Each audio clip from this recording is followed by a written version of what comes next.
Bienvenidos y bienvenidas a un nuevo capítulo de Literatus, el número 41, y este en realidad es un nuevo uno contra uno, el séptimo.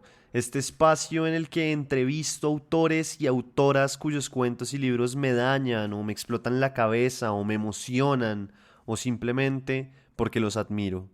Mi nombre es Federico Baraya Galán o el man de los cuentos y en esta ocasión decidí cambiar un poco este espacio de charla y entonces invité a Gabriel Rodríguez, escritor, lector, director de Altazor y profesor caleño que le mete muy duro a esto de la escritura y lo invité para que habláramos de su libro de cuentos Apocalipsis, que está compuesto de 12 relatos que suceden en una Cali apocalíptica y que fue uno de los ganadores de la beca de estímulos para la creación literaria de la Secretaría de Cultura de Cali. Además, póngale atención porque vamos a rifar un libro para los oyentes de Literatus y los seguidores de Altazor, entonces abran bien los oídos y pónganle atención a lo que se viene, que está tremendo. Pero, como les decía, esta vez antes de entrar de lleno a la charla, le pedí al mismísimo Gabriel que nos leyera uno de los cuentos del libro para que así ustedes de entrada sepan a qué va y cómo va este libro titulado Apocalipsis. Bienvenidos y bienvenidas.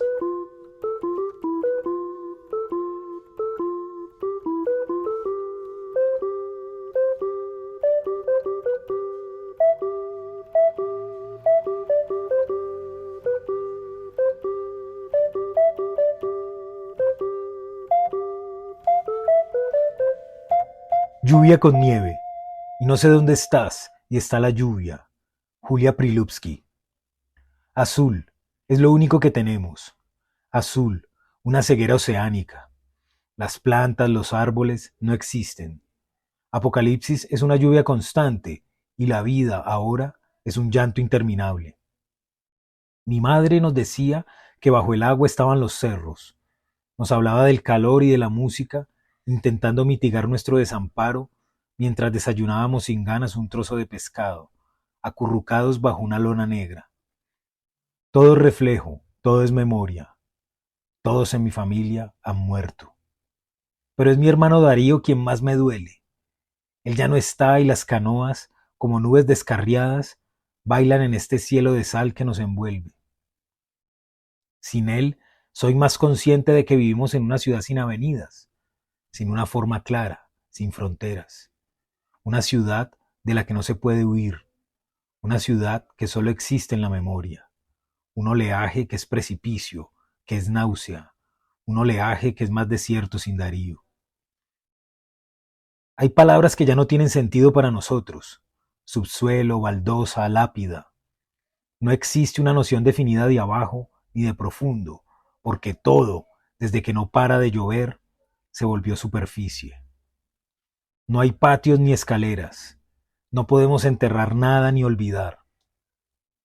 Cuando murió mi hermano, lloramos mirando hacia abajo.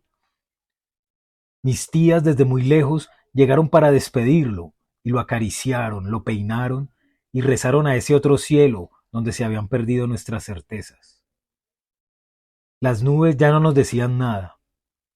Por eso, con la lluvia borrando nuestro dolor, lo lanzaron al mar. El pescado del desayuno era el último, le decía siempre mi mamá a papá.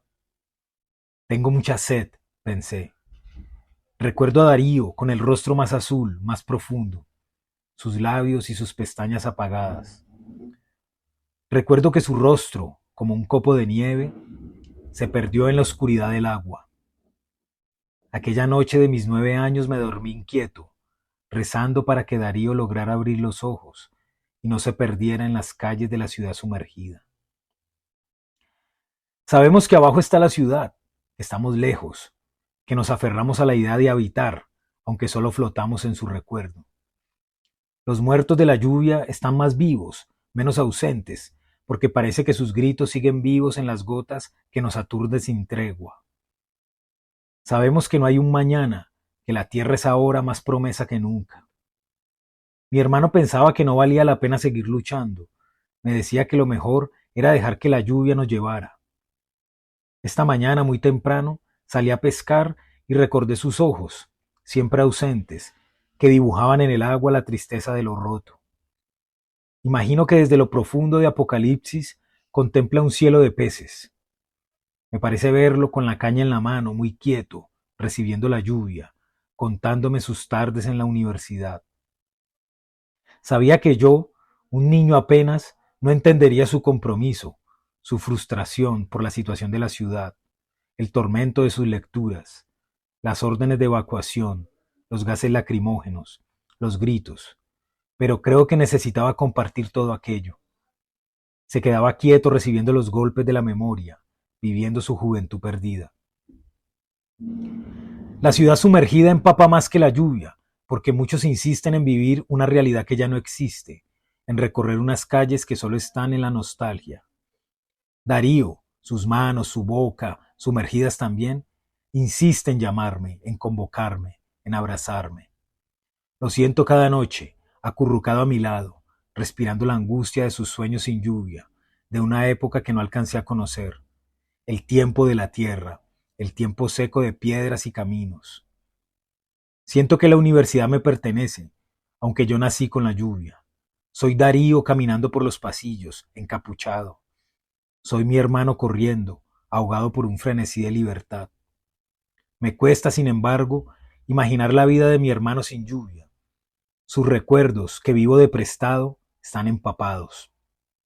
En las marchas lo imagino con el agua al cuello, moviéndose lentamente como una lágrima contra la violencia, la muerte y la injusticia. La lluvia no tiene límites, no tiene un inicio ni orillas. Es la medida de todas las cosas. La luz es lo que queda de la lluvia. La muerte es respirar la lluvia para siempre. La sed es deseo de lluvia. Lluvia de todos los días, de todas las voces, de todas las muertes, de todas las máscaras. Darío leía mucho y sabía algunos poemas de memoria. Sus manos, como de pájaro, siempre dibujaban lo que sus palabras no alcanzaban a comunicar. Me contaba historias que había leído y otras se las inventaba. En este aguacero no hay nada que leer, me decía. Lo único que se puede hacer es esperar la muerte como en un tiroteo. Recuerdo una de sus historias en particular. Un amigo suyo, su mejor amigo, había desaparecido en una marcha estudiantil. La fraternidad, la esperanza compartida, después de los disparos, dio paso a la singularidad del miedo. Darío corrió y mientras se alejaba de la muerte, todo en él fue lluvia, una lluvia sorda, tímida. Corrió hasta que las lágrimas se le acabaron. Ya en casa, como un niño, abrazó a mamá sin decirle nada y no salió de allí por una semana. Esta lluvia es un castigo, pensó después, cuando todo quedó sepultado por el agua. No lloré por él, me dijo, lloré por mí, de felicidad, de alivio. Lloré porque estaba vivo. La lluvia es como un grito, es el mundo que no termina nunca de derrumbarse. Es una música, un estado de somnolencia. Sin embargo, no logro dormir. Doy vueltas en la balsa, hundiéndome cada vez en esta sinrazón. El cielo se equivocó, decimos ahora para consolarnos. Y es verdad que el cielo se equivocó. Ahora es despedida, es lápida. Es el eco de los truenos sobre nuestros miedos. Los truenos, decía Darío, lo ponían nervioso porque le recordaban los disturbios. Los explosivos artesanales, la euforia, volvían a él cada noche y todo su cuerpo era lluvia. Sudaba por los esfuerzos inútiles, por la nostalgia de la violencia, por la fragilidad y la incertidumbre de sus tardes de estudiante. No te imaginas lo que es correr cuando lo que te persigue es la muerte, me decía, y yo me quedaba mirándole los pies, tan parecidos a los míos, pero con la memoria de la tierra en sus plantas. Yo nunca he corrido y no tengo manera de huir. Siento que la lluvia nos ha impedido crecer, que mi memoria es prenatal, que no puedo desprenderme del malestar de la esperanza. Siempre creo que la lluvia dejará de caer y que podré reconocerme en los recuerdos de Darío. Darío bebió cada noche de lluvia y se atragantó con la noche porque sentía mucha culpa. No dejó una gota de rencor en este cielo que nos aniquila. Todo se lo tragó, sin respirar, sin mirar. Le encantaba recibir la lluvia de cara, con la mirada fija, para lavar todos los recuerdos que tengo en la mirada, me decía. Me contó que cuando encontraron a su amigo, una sensación como un gran bostezo de la razón lo envolvió. Fue una gran bola de nieve, una blancura del pensamiento, que lo petrificó durante varios días. Los labios del amigo, partidos por los puñetazos y llenos de tierra, lo mordían. Sentía las manos amarradas de su amigo, susurrando con las uñas en las paredes un mensaje de auxilio. Yo todavía lo escucho, me decía, y yo le contestaba que era la madera húmeda, quejándose. Aún hay personas que vivieron antes de la lluvia. Son semillas, raíces, cercanía con la tierra que no conoceremos. Son nuestro exilio y nuestro puerto en este mar, sin tregua ni noticias, que no termina de engullirnos. Yo las evito porque siempre están soñando con el pasado, siempre están edulcorando el mundo seco, llenándolo de fantasías.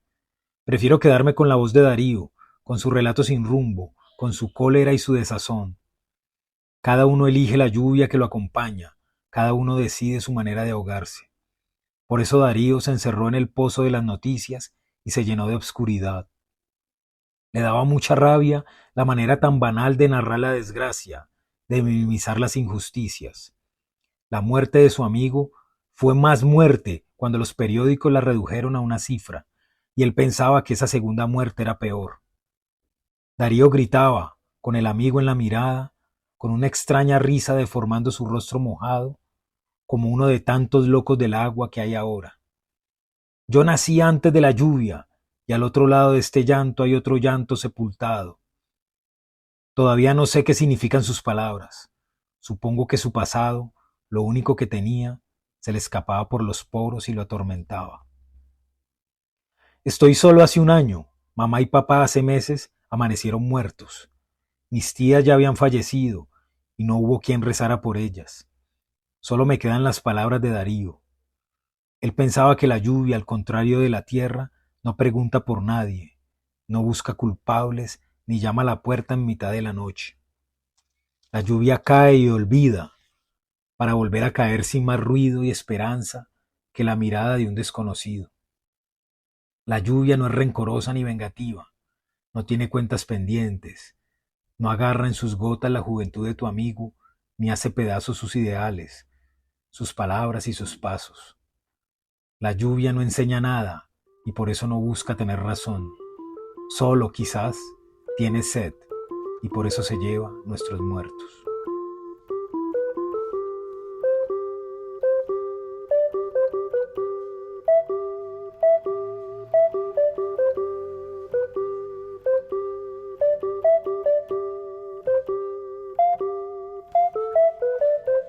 Bueno, Gabriel Rodríguez, muchísimas gracias por estar acá en un nuevo uno contra uno, que este espacio básicamente es uno en el que me siento a hablar y a entrevistar autores y autoras que pues me parecen muy tesos y muy tesas. Entonces, pues nada, yo estoy muy feliz de estar acá y pues nada, quería preguntarle cómo está y cómo está la vida después de publicar Apocalipsis.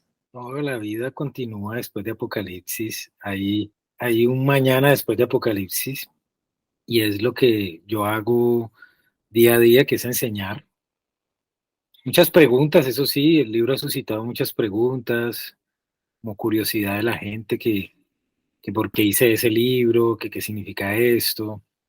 Incluso me pasó algo como muy curioso y es que mi hermana y mi mamá, que no son pues como grandes lectoras, leyeron el libro y me han hecho preguntas de qué significa esto, por qué pusiste a hacer este personaje esto. Entonces me ha parecido muy interesante y como muy curioso vivir eso con los lectores, ¿no? Que es algo que, pues yo que soy un autor que apenas estoy empezando, publiqué un libro de ensayos y este es mi primer libro de cuentos, pues tener lectores es algo que uno pues nunca ha tenido, no está tan acostumbrado y ya empezar a tenerlos y que te pregunten cosas es como algo bastante particular.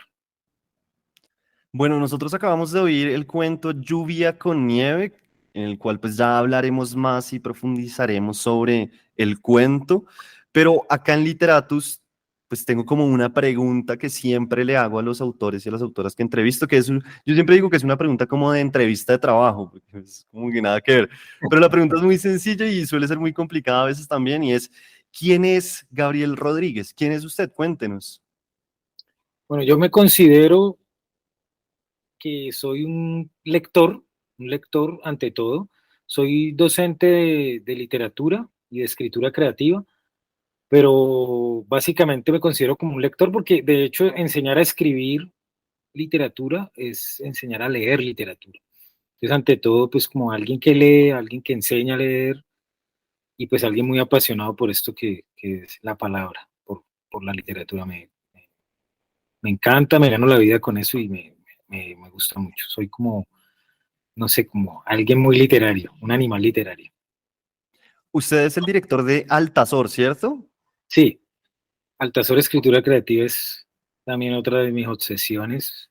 Es un espacio que ya llevo muchos años dirigiéndolo y me encanta enseñar a la gente ese camino de la escritura. Claro, como que en Altazor usted aprovecha también los distintos medios, cuando digo medios digo redes sociales, por ejemplo, para enseñar sobre la escritura creativa, ¿no? Como cómo hacer para escribir. Sí, pues hay que aprovechar todos los medios que tenemos ahora para llegar a la gente. Y pues yo pienso que hay muchas personas que desean potenciar como sus capacidades expresivas, sus capacidades narrativas, poéticas. Y pues yo he encontrado en las redes sociales como un medio para llegar a todas esas personas y crear una comunidad de lectores, de gente que vive la literatura, lo siente. Entonces es un espacio muy, muy interesante. Yo quiero mucho ese espacio, lo considero como una familia, eso de Altazor es como una familia.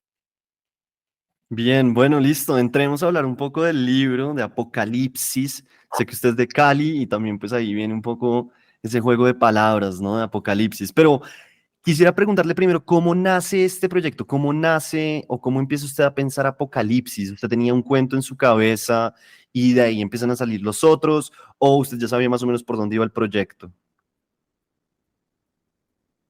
Pues mira, el génesis de este libro es bastante particular porque yo participé en la beca para la creación literaria de la Secretaría de Cultura de Cali, que se llama Estímulos.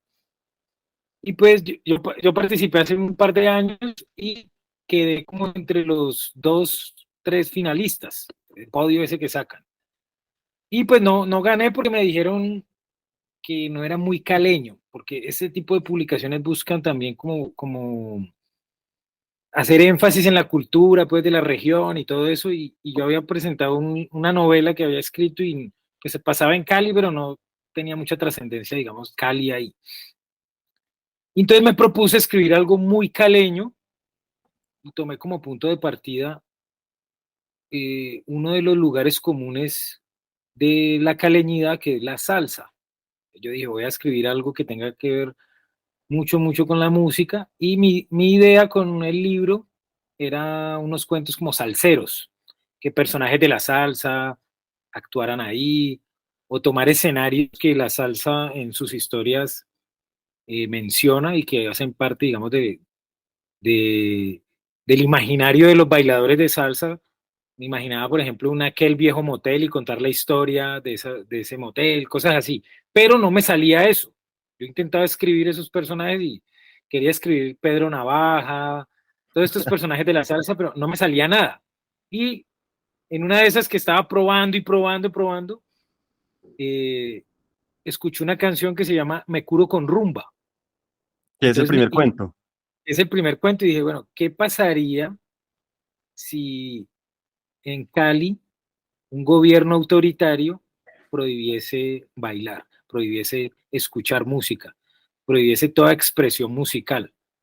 Y empecé a escribir ese cuento y ese sí fluyó, de una lo escribí y encontré algo que yo considero muy importante cuando se escribe cuento, y es que encuentras un tono y una voz que va a narrar. Entonces encontré como esa manera nostálgica de presentar de narrar mejor el presente, ¿no?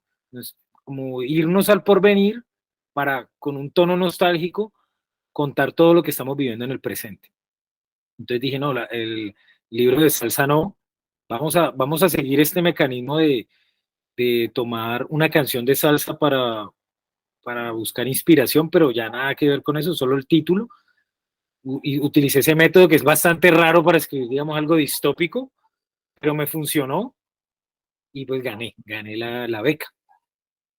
Ahí usted tocó varios temas que me parecen interesantes. Uno es también como esa frase que se dice mucho y es que el escritor no escribe lo que quiere, sino muchas veces lo que puede. Y lo otro también es, claro, este es un libro distópico, ¿no? De ciencia ficción. ¿Por qué tomar esa decisión también de hacer un libro de ciencia ficción en Cali? Que es raro, sí, es curioso también. ¿Cómo llega usted también a esa decisión? Sí, ya cuando, como te decía, ya cuando yo encuentro el tono de este primer relato, yo dije, creo que es una propuesta novedosa, innovadora, pensando, digamos, en algo muy mundano, muy prosaico, o sea, ganar el concurso, bien, algo novedoso, algo innovador, Cali en clave distópica o en ciencia ficción, y pues yo creo que no se ha hecho mucho, creo que no hay un registro como muy amplio de ciencia ficción caleña, no, por lo menos en mi espectro de lectura no tengo como presente nada, entonces pensé por eso. Además, no soy experto en ciencia ficción, no digo que sea un lector que se haya leído todo de ciencia ficción o distopía, pero había leído ya algunas novelas, que El cuento de la criada, La carretera, eh, también cuentos, muchos cuentos de ciencia ficción. Entonces, tenía como una noción y dije, me voy a aventurar a ver qué pasa". Fue más que todo por intentar innovar, intentar también salirme de la zona de confort, porque yo he escrito más cosas como realistas. Entonces, irme hacia allá, creo que fue otra manera de narrar Cali, e incluso desde, ese, desde esa mirada que da la ciencia ficción y la distopía, puede hacer un retrato mucho más verídico, quizás de la situación de Cali. Y bueno, volviendo un poco a las canciones, ¿también le fueron llegando o usted más o menos tenía algunas por ahí ya seleccionadas que le gustaban mucho o iba oyéndolas por ahí en la calle y decía, uy, ya, esta es? ¿Cómo fue eso? Pues mira, yo soy muy salsero, es como caleño, uno crece acá con esa música, que es como un gusto que es adquirido, ¿no?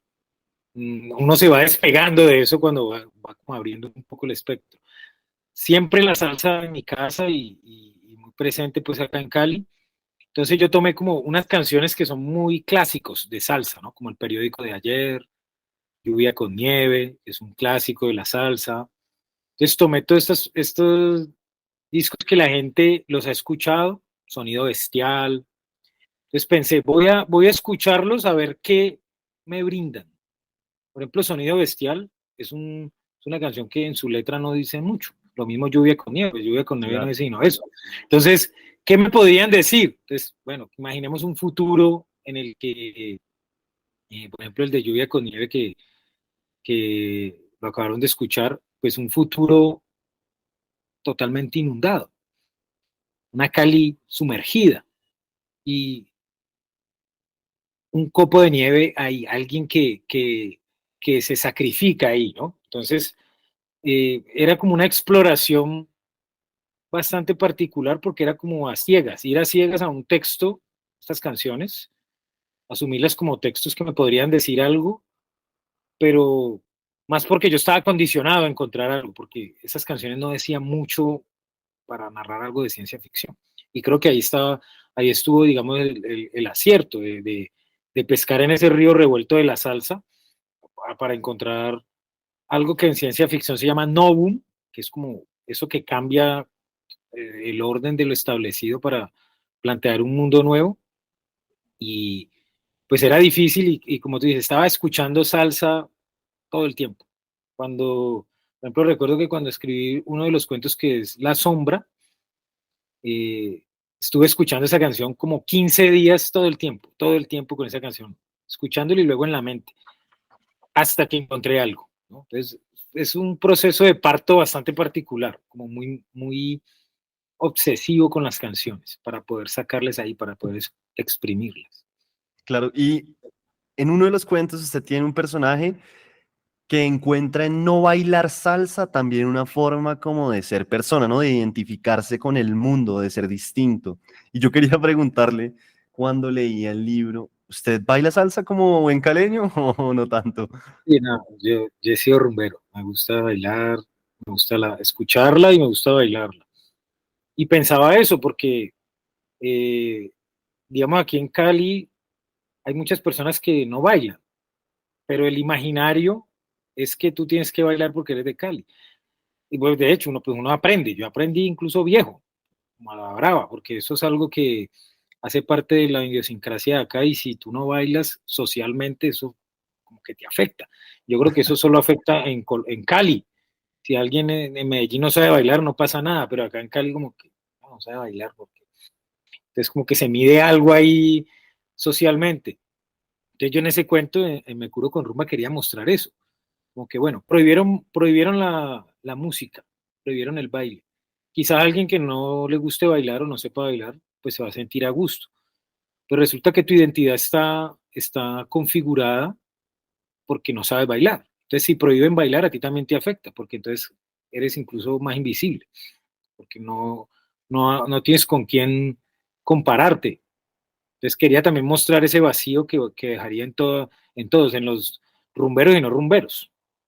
Claro. Y hay algo que de pronto usted todavía no ha mencionado y es que así como las canciones también dan el título del cuento, hay pedazos de las líricas que van dentro de los cuentos, ¿no? En este caso específico de este cuento que estamos hablando, si no estoy mal, el cierre del cuento es una frase de la canción misma, ¿no?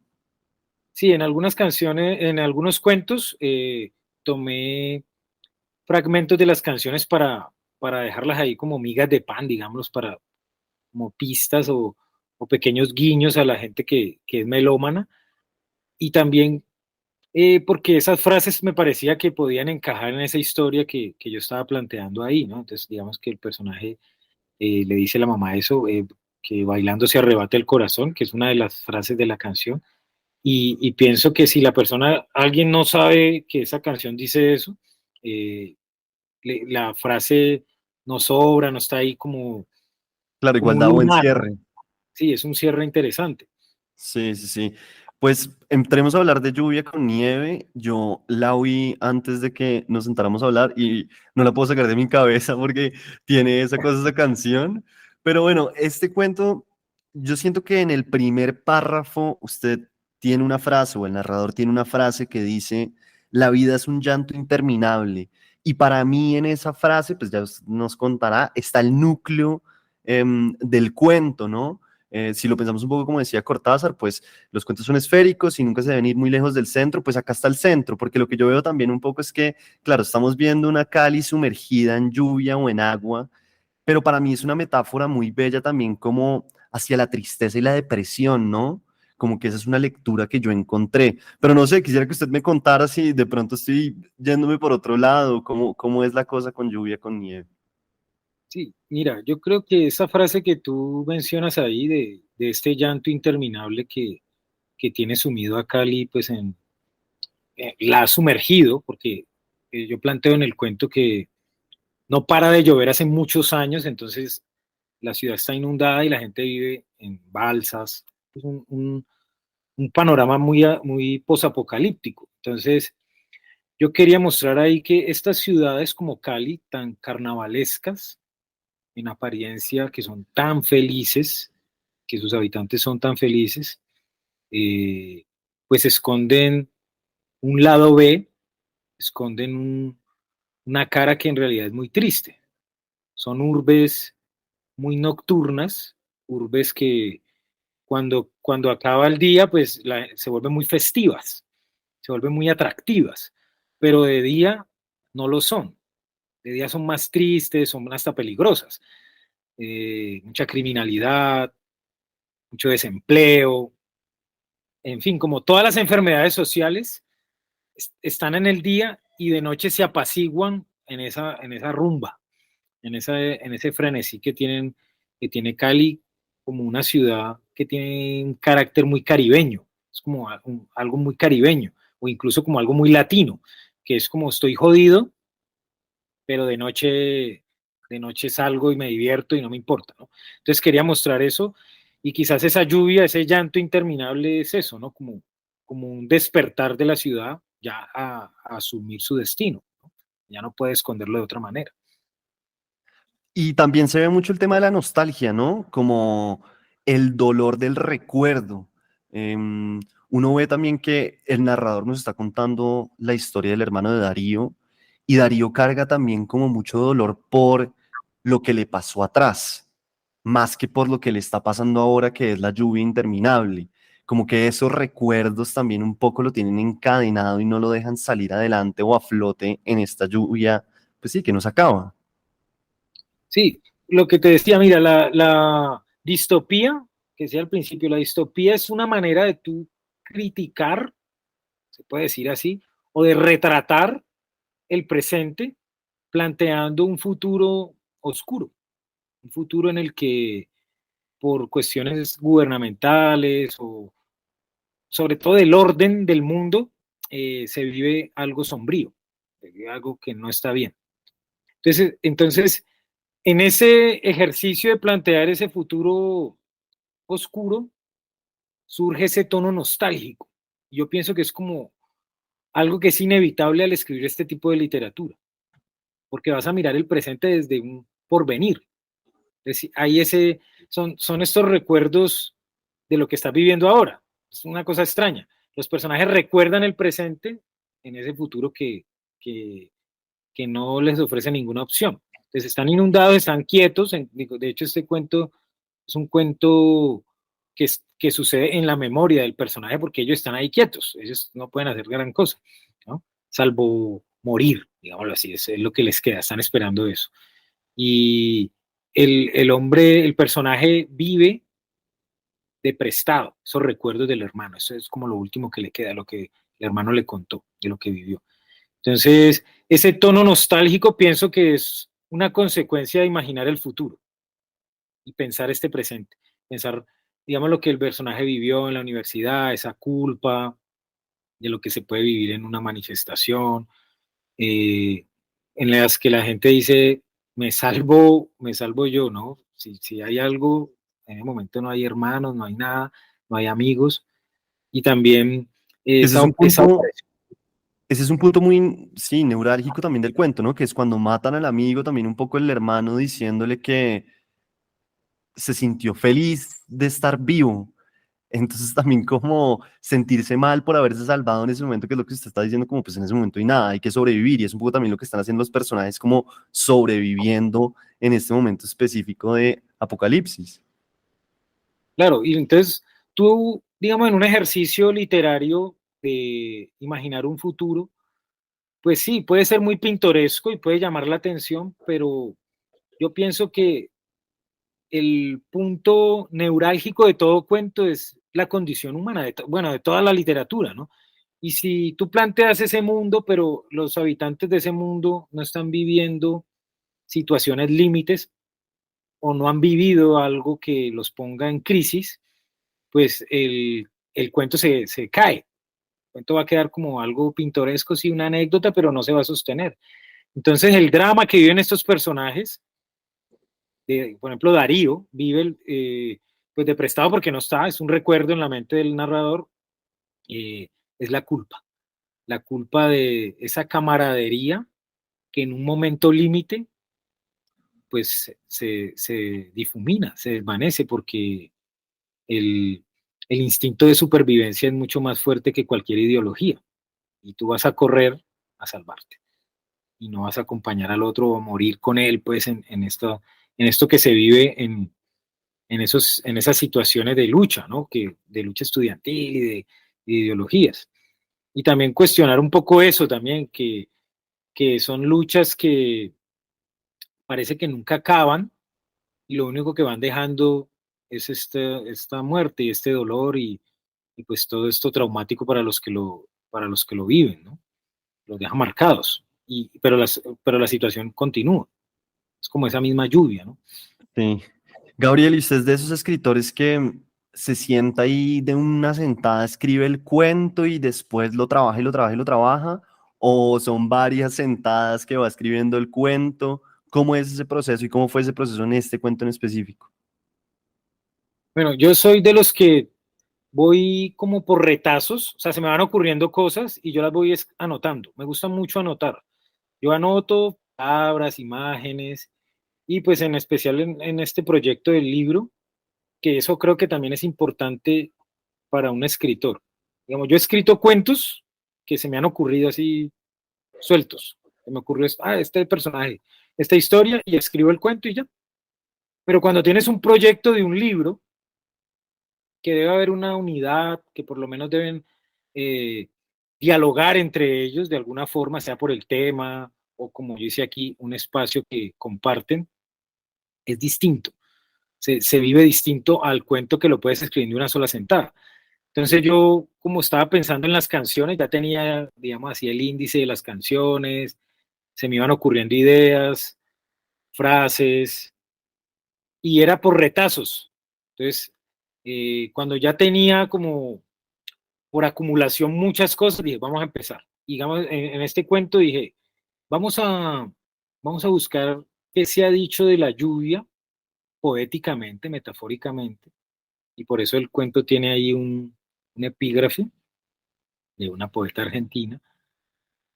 Y bueno, también la lluvia se asocia siempre como a cierta nostalgia, cierta tristeza. Es un motivo, es una imagen recurrente en el cine y en la literatura asociado a eso. Digamos, tú ves a una persona en el cine, y eso es en una película, tú ves un personaje en una película y es un motivo visual, se le llama eso. Cuando Claro. un personaje está en la ventana y llueve, el espectador entiende que eso significa tristeza, que está recordando algo. No En el necesitan Gran explicar. Gatsby, en el Gran Gatsby eso es como ley, ¿no? O sea, lo que está pasando, el clima define también la personalidad o cómo se siente el señor Gatsby. Sí, es un correlato de lo. El mundo exterior es un correlato del mundo interior de los personajes. Entonces yo hice esas exploraciones así como, vamos a ver qué se ha dicho, y de hecho eh, el personaje Darío es un homenaje que yo le hice a Rubén Darío, porque la lluvia, pues se me venía a la mente, bueno, si está todo inundado y llueve y abajo todo lleno de agua, pues el mundo está muy azul. Entonces fui a ese poema de Darío Azul y se me ocurrió, no, pues voy a ponerle el nombre del personaje a Darío, el nombre de ese gran poeta. No, eso está muy bacano porque esas son las distintas puertas también que esconden los cuentos. Y que claro, pues tener al autor para que uno le diga esas cosas también es muy bacano. Y yo sé que soy un poco disperso, pero no se me preocupe. Sé que este cuento para ustedes, o sea, a usted le gusta mucho. Me gustaría también entender por qué le gusta tanto este cuento como desde su perspectiva. Bueno, a mí me gustó por el carácter poético que tiene el cuento. Me parece que ahí logré, más que la historia, que es una historia normal, digámoslo así, no es un. O sea, la trama es sencilla, la trama es sencilla. Están estos personajes en este mundo inhabitable, aferrados a los recuerdos, aferrados a ese mundo seco, y este personaje recuerda a su hermano, que te cuenta pues cuando era estudiante. Es una trama sencilla.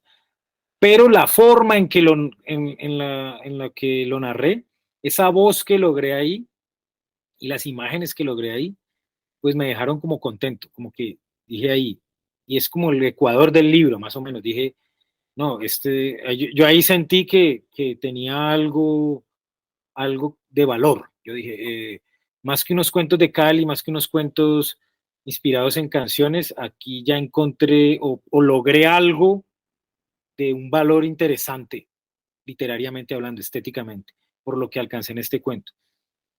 Y pues lo di a leer a algunas personas, a ver si lo que yo tenía ahí era real, si no estaba yo un poco embrujado pues por mi propia creación, por embelesado en lo que había hecho, que eso pasa mucho cuando uno escribe. y llevarlo a 2 o 3 amigos y me dijeron, no, está muy bien lograda la voz, las imágenes, y pues tuve ahí los amigos que me ayudaron en el prólogo, entonces me dijeron, no, los cuentos están muy interesantes y pues mucho les gustó ese cuento también.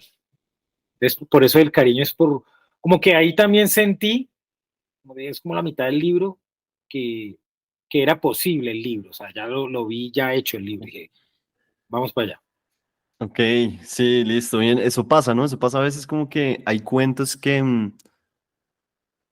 al terminarlos uno siente que lo logró bien, ¿no? Como hay otros que uno sabe que los está luchando un montón y simplemente llega un momento en el que dice, bueno, esto no está funcionando o puede seguir luchándolo. Entonces, claro, entiendo perfectamente, me parece una nota. Y para ir dando cierre a esta parte de hablar del cuento, hay un tema también que va dentro del cuento que es, ya usted lo mencionó, la relación de hermanos, ¿no?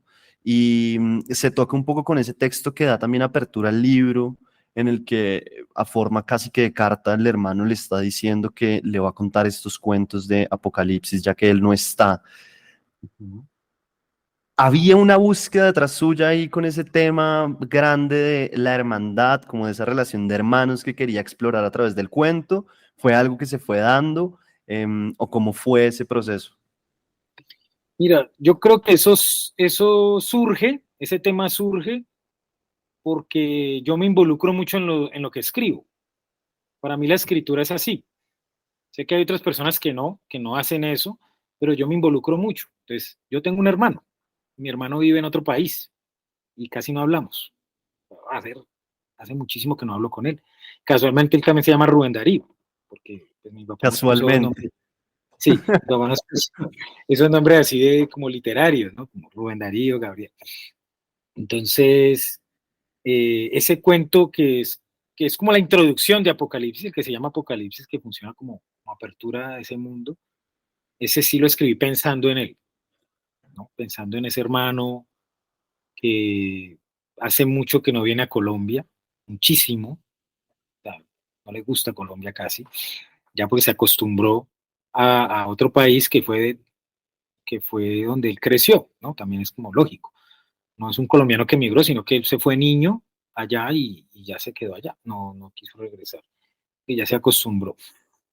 Entonces, ese personaje al que se le dirige esa carta, como tú lo dices, sí lo pensé. En el de Lluvia con Nieve, al principio no tenía ese nombre de Darío y no lo pensé tanto como él porque yo soy el mayor, yo soy el hermano Ok. mayor.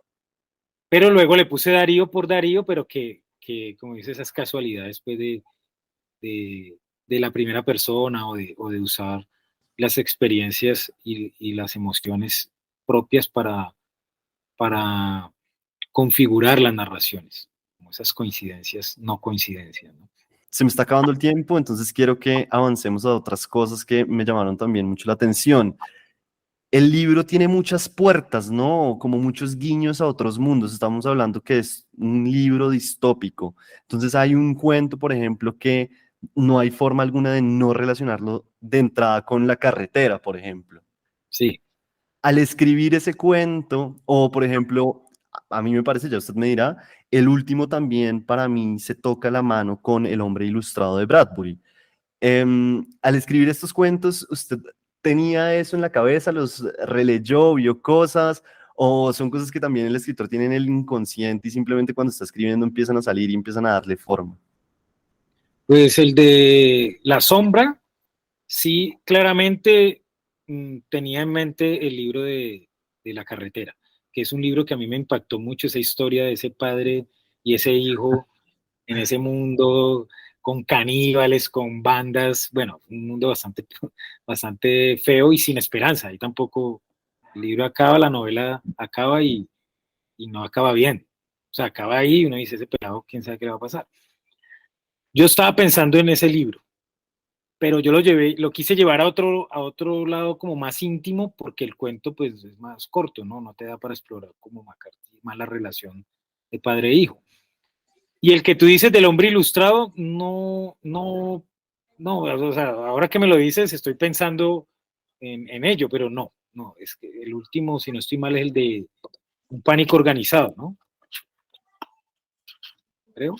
¿Será que no es el último, sino el penúltimo y lo Ah, el estoy... hombre increíble, el hombre El increíble, hombre sí. increíble, obvio, el hombre increíble. El hombre increíble, bueno, ese sí tiene mucho que ver con Bradbury, sí, porque estaba pensando que un pánico organizado no es tan, como tan fantástico. Y en Cortázar, se me ocurrió, Cortázar tiene un cuento que se llama Las manos crecen. Es Sí. un tipo que le ponen grandísimas las manos en una pelea. Entonces pensé también, bueno, eh, este hombre empieza a dibujar y no puede parar, ¿no? Como el cuento de Cortázar. Y claro, Bradbury en esto de la escritura de ciencia ficción, no tan ciencia, sino más ficción, incluso como más fantástica, es lo que yo más he leído, sus cuentos. Porque a mí me gusta mucho leer cuentos más que novela, me pasa como parecido a ti.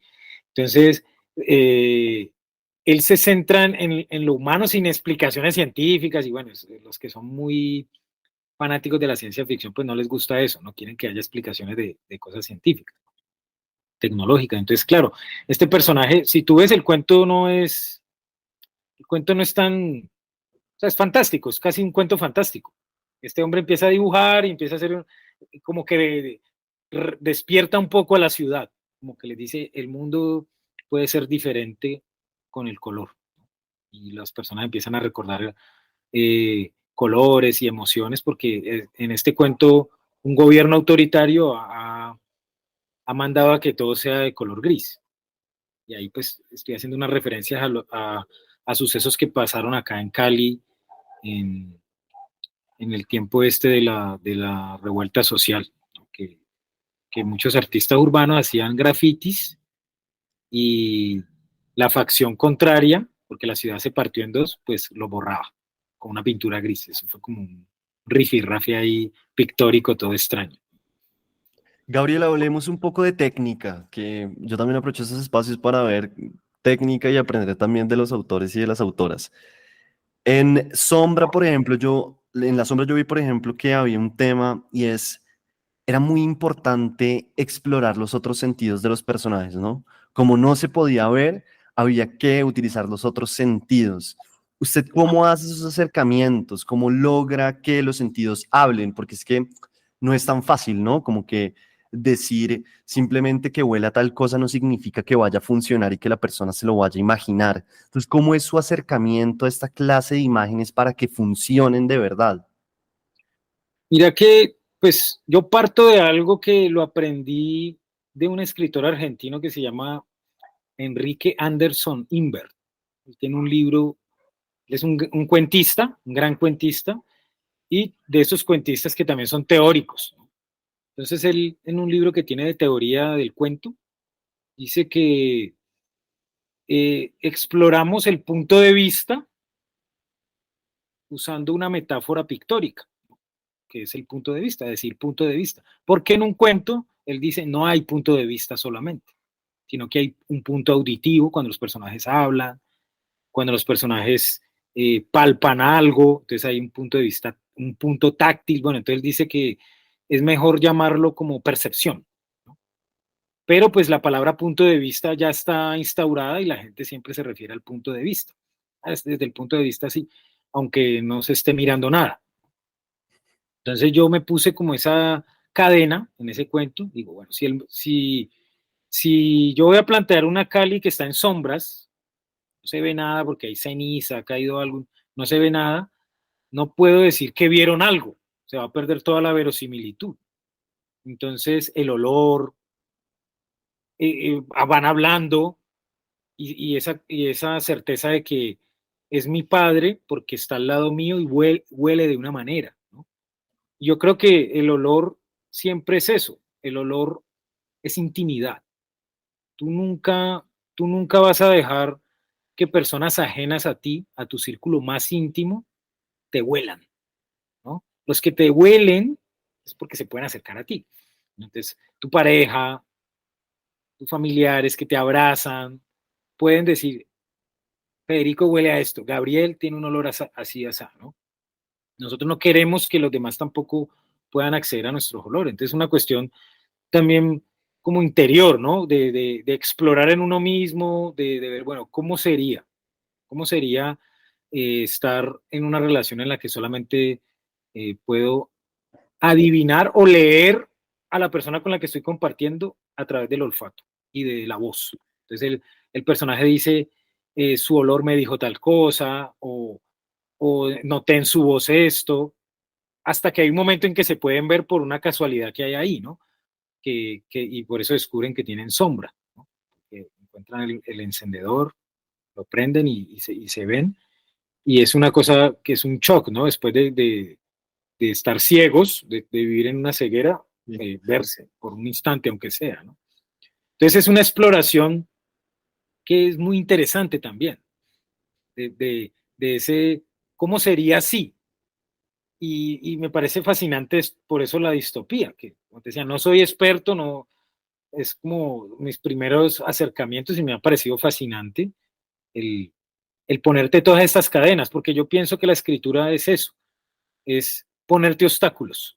La creación literaria es un constante salir de la zona de confort, de lo que uno ya aprendió, entonces vamos a hacer otra cosa, retarte, para poder encontrar pues una verdadera voz, poder encontrar esa historia que diga algo que valga la pena. Y creo que una cosa que tiene Apocalipsis para todos los que nos están oyendo y para que también compren el libro es que utiliza muy bien la poética. Em, la utiliza para hacer esto que usted está diciendo y sobre todo a mí me parece para describir personajes, que muchas veces describir personajes puede ser muy difícil, ¿no? Porque la descripción puede ser simplemente como se veía, pero en el caso de Apocalipsis yo siento que la poética empieza o entra a jugar un papel muy específico para que uno logre imaginarse a las personas sin que usted nos esté diciendo que es que el ojo era o los ojos eran azules o que era de piel blanca, sino con eso que usted está diciendo, digamos, en Lluvia con Nieve, me acuerdo, usted me corregirá, que hay un momento en el que el hermano describe las manos de Darío sí, como si fueran pájaros, ¿no? Sí, la metáfora sobre todo creo que es un mecanismo que genera en el lector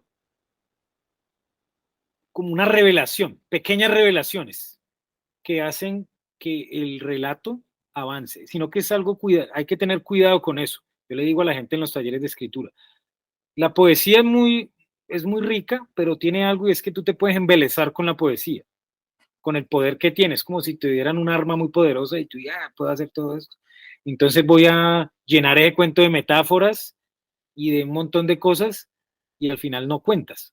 Y un cuento es eso, es una narración. Entonces es un mecanismo que ayuda a la brevedad. Y pues yo tengo un estilo que pues como vieron también es un poco exagerado. Yo sé que soy como exuberante en algunas cosas, pero intento es crear una voz, crear un personaje que sea válido que haga eso, ¿no? Que sea válido que narre así.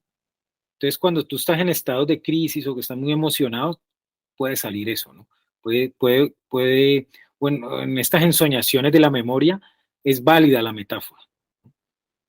Entonces, pienso que la poesía, la metáfora, sobre todo, que es un recurso que usé mucho acá, permite, como te decía, eh, que el cuento se le vaya revelando al lector muy visual, muy plástico también, ¿no?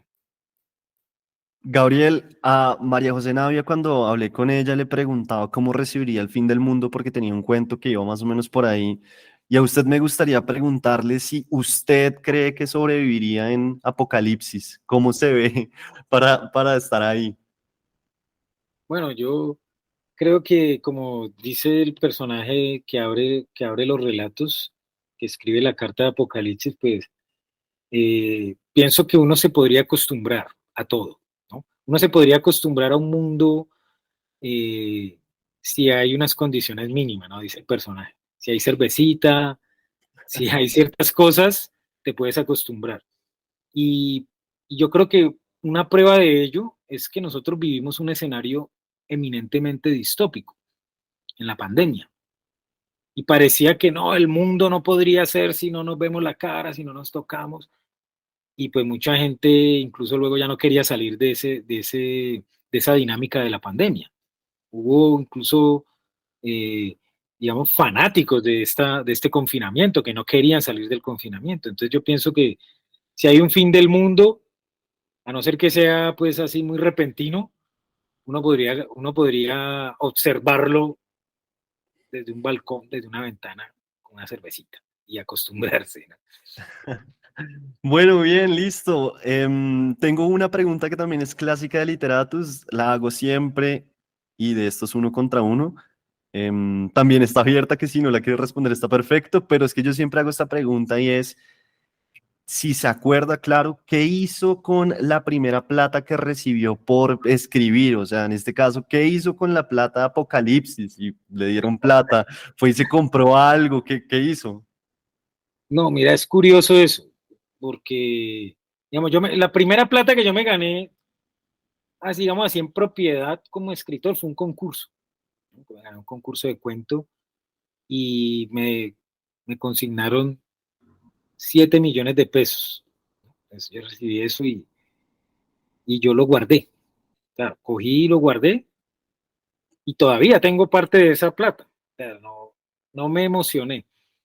Yo lo único que sentí, porque se lo digo a la gente que está conmigo en los espacios de escritura y que tienen este sueño de ser escritores, y yo les digo, bueno, ser escritor no es ganarse un premio, no es nada de eso. Eso es otra cosa, eso es como una pulsión. Y tú escribes es porque te gusta y porque no hay otra manera.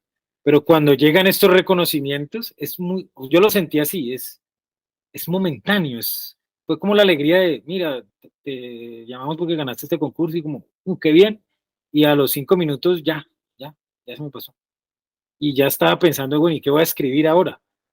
¿Qué más voy a hacer? Lo mismo pasó cuando gané la convocatoria del libro, hice pues un montón de bulla, digamos una horita contando a todo mundo en las redes, y después dije, bueno, ¿y ahora qué? ¿No? ¿Y ahora qué sigue? Seguir escribiendo.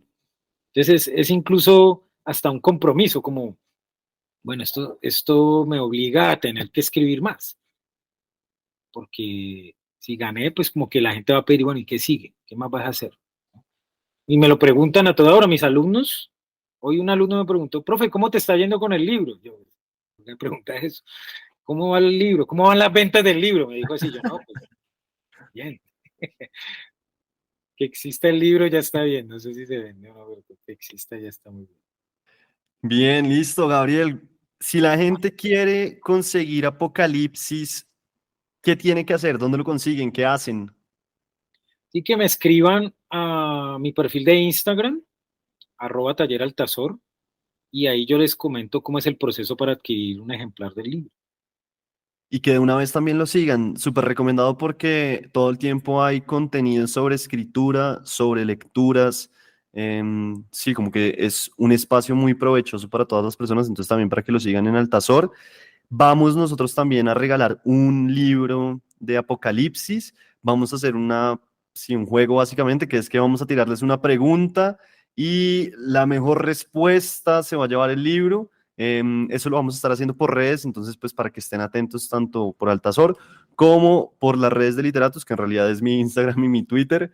Y el que se lo gane pues se llevará el libro de Apocalipsis. Bueno, pues Gabriel, muchísimas gracias por este espacio, por hablar de este libro que la verdad me gustó muchísimo, lo disfruté un montón. Lo que usted dice, ciencia ficción o distopía en Cali, pues es bastante extraño, entonces eso también fue muy interesante y siento que es un libro de cuentos muy redondo. Ah, bueno, antes de que se me vaya, casi se me olvida esta pregunta. ¿Cómo organizó los cuentos? ¿Cómo se hace eso? Para la gente, por ejemplo, que está escribiendo un libro de cuentos y no sabe muy bien cómo hacer eso, ¿uno cómo organiza los cuentos? Mira, yo como estudié literatura en la universidad, tengo la manía de la academia. Entonces yo hice un índice primero. Yo hice las ideas, como te decía, canciones, estas canciones son clásicos de la salsa, empecé a escucharlas y a ver qué ideas, y tenía como un índice con las ideas, y así las fui organizando y así los fui escribiendo en ese orden incluso. Sé que hay gente que tiene otros métodos que son los métodos que les han funcionado, así de como empíricos de la escritura, y van en desorden y luego los ordenan. Yo digamos, lo manejé como cuando uno hace la tesis, ¿no? Que haga un índice y organice ya los capítulos y tal para que se vaya viendo el desarrollo. Y aún así, un gran amigo mío que hizo el prólogo a uno de los prólogos del libro, que es Junior Pantoja, que es una persona muy melómana y también es poeta y cuentista. Él los leyó muy minuciosamente y me dijo, pero ¿por qué no los ordenas para que se vea el deterioro de Apocalipsis y al final haya es como la explosión? Y yo dije, mi orden es más como, no de la trama, sino como, yo sentía que el tono cada vez iba volviendo un poco más oscuro, más oscuro, más oscuro, y los últimos cuentos, salvo El Hombre Increíble, son bastante como, no sé, como sin esperanza. Los personajes ya no hay esperanza, ¿no? Y más cruentos. Entonces Bien, yo ok. lo organicé así, ¿no? Como se me iban ocurriendo las ideas en un índice. Creo que es Claro, un método que está validado. yo también tuve esa misma impresión que usted está diciendo ahorita y es que, claro, una forma obvia era esa, ¿no? Y era como que a medida que los cuentos van pasando, pues Apocalipsis va hundiéndose más, que no es el caso, pero claro, es una opción que sí que era obvia y también era interesante. Pero bueno, listo, ya no le quito más tiempo, no le robo más tiempo. Muchas gracias de verdad por estar acá y pues nada, espero que se haya divertido tanto como yo en esta entrevista. No, muchas gracias, Federico, la pasé muy bien y hablar del libro, hablar de literatura siempre es un gozo, siempre es un gozo y con vos pues mucho más, de verdad, muchísimas gracias.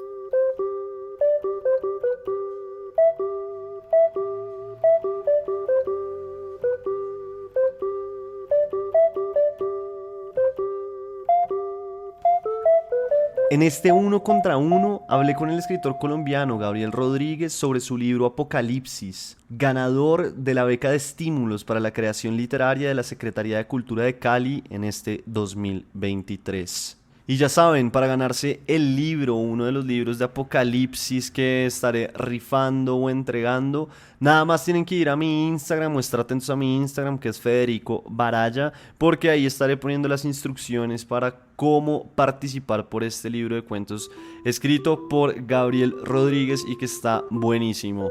Los esperamos por allá y también por Altazor.